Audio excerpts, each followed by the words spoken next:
चलिए दोस्तों बात करते हैं इस एक और नई क्वेश्चन के बारे में।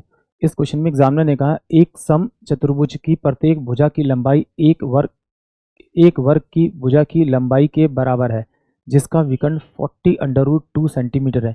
यदि सम चतुर्भुज के विकर्ण की लंबाई 3 और 4 के अनुपात में है तो इसका क्षेत्रफल सेंटीमीटर में क्या होगा, ये एग्जामिनर ने मुझसे पूछा।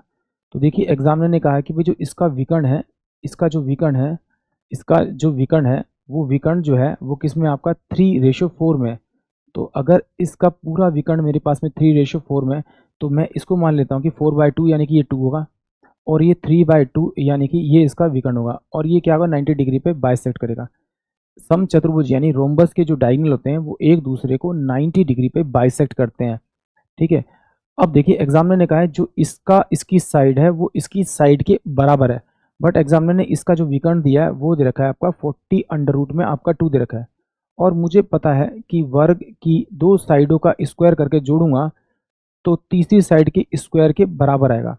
या फिर कह सकते हैं सिंपल सी बात है, अगर आपको वर्ग की साइड पता है और उसका डायगोनल पता है तो आप उसकी साइड को √2 से मल्टीप्लाई कर देंगे तो वो बराबर क्या हो जाएगी, इसकी विकर्ण के बराबर हो जाएगी 40√2। तो इससे काटेंगे तो x की जो वैल्यू आ जाएगी वो मेरे पास में कितनी आ जाएगी 40, यानी कि ये मेरे पास में 40 है, ये मेरे पास में 40 है, ये मेरे पास में 40 है और ये मेरे पास में 40, यानी कि इसकी सभी साइड जो आ गई वो 40 आ गई। अब जब ये साइड 40 आ गई तो मुझे मालूम है कि अगर मैं पाइथागोरस थ्योरम लगाऊंगा तो मुझे ये वाली जो साइड है वो मेरे को ये वाली साइड से वो मुझे मिल जाएंगे, डायगोनल मुझे मिल जाएंगे। तो डायगोनल मिल जाएंगे तो मैं इसे सॉल्व कर सकता हूँ। तो इसका मतलब है कि अगर इसे सॉल्व करूँ ढंग से तो ये मेरे पास में 3, इसका जो डायगोनल रखा है एक 3/2 रेशियो दे रखा है और ये मुझे 2 दे रखा है। इसे सॉल्व करूँगा तो 3 और 4 का मेरे पास में रेशियो आ जाएगा। ये 3 है तो ये वाली मेरे पास कितनी आ गई 4 हो जाएगी और जब और इसकी जो हो जाएगी ये मेरे पास में कितनी हो जाएगी आपकी 5 हो जाएगी। तो अगर ये मेरे पास में 3 है, ये 4 है और इसका ये वाली लेंथ जो आ रही है 5 आ रही है, तो ये 5 नहीं है ये 40 है, तो किससे मल्टीप्लाई करना 8 से। तो इसे 8 से मल्टीप्लाई करना, 8 से मल्टीप्लाई करना, यानी कि ये वाली साइड मेरे पास में 24 आ जाएगी और ये वाली मेरे पास कितनी आ जाएगी 32 आ जाएगी।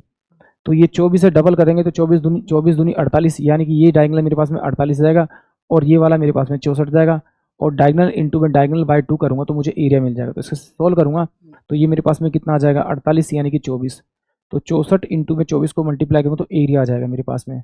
तो ये कितना 4 चौक 16, 6 चौक 24 25 और ये 4 दूनी 8 और 6 दूनी 12, यानी कि ये 6 आ जाएगा, 8 5 13 आ जाएगा, ये 5 आ जाएगा, 1 आ जाएगा, यानी कि ऑप्शन जो डी होगा वो इस क्वेश्चन के लिए करेक्ट होगा। या फिर आप इसको ऐसे भी निकाल सकते थे, भैया इन दोनों को मल्टीप्लाई कर दीजिए यानी कि 32 और इंटू में 24 और बाय 2 कर दीजिए तो ये 32 दूनी 64 यानी कि 64 आ जाएगा और ये 32 आ जाएगा। तो ये मेरे पास में कितना हो जाएगा 3 8 और 4, ये 3 8 4 ये एरिया आ जाएगा, ये भी एरिया सेम रहेगा 3 8 4, ये भी 3 8 4 आएगा आपका 3 8 4 और ये 3 8 4 ये रहेगा। इन चारों को जोड़ दीजिए आपको आपका पूरे रोम्बस का क्षेत्रफल मिल जाएगा। यानी कि सिंपल सी बात है कि जब मैंने इस क्वेश्चन को किया तो मुझे ये पता लगा कि भाई जो इसकी जो रोम्बस की जो साइड दे रखी है आपकी, रोम्बस की जो साइड दे रखी है आपकी वो अगर 40 है और इसके जो डायगोनल की लेंथ जो दे रखी है वो लेंथ दे रखी है D1 रेशियो में आपका D2 दे रखा है आपका कितना आपका 3 रेशियो में 4 दे रखा है, 4 दे रखा है। तो मैं इन दोनों को अगर मैं हाफ करूँगा तो मेरे पास में ये जो डायगोनल है वो बाइसेक्ट है 90 डिग्री पे, तो ये 3/2 आ जाएगा और ये कितना हो जाएगा आपका 2 हो जाएगा। तो ये मैं पाइथागोरस थ्योरम निकालूंगा तो ये वाली साइड में निकाल सकता हूँ। देखते एक बार ज़रा 3/2 का अगर मैं स्क्वायर करूँ प्लस में आपका 2 का स्क्वायर करूँ तो बराबर मेरे पास में ये हाइपोटेनस के स्क्वायर के बराबर होना चाहिए।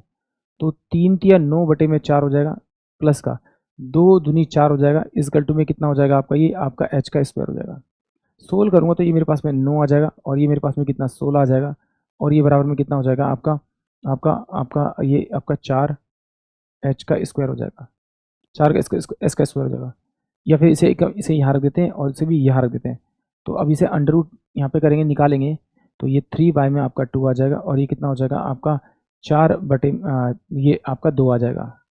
तो सोल्व करेंगे तो 3 रेशियो में 4 इसका दोनों साइड का रेशियो आ जाएगा 3 और 4। इस तरह से करना तो कर लीजिए, नहीं तो आप यहाँ से तो आपको समझ में आ गया होगा। आई होप आप सभी को क्वेश्चन समझ में आया होगा।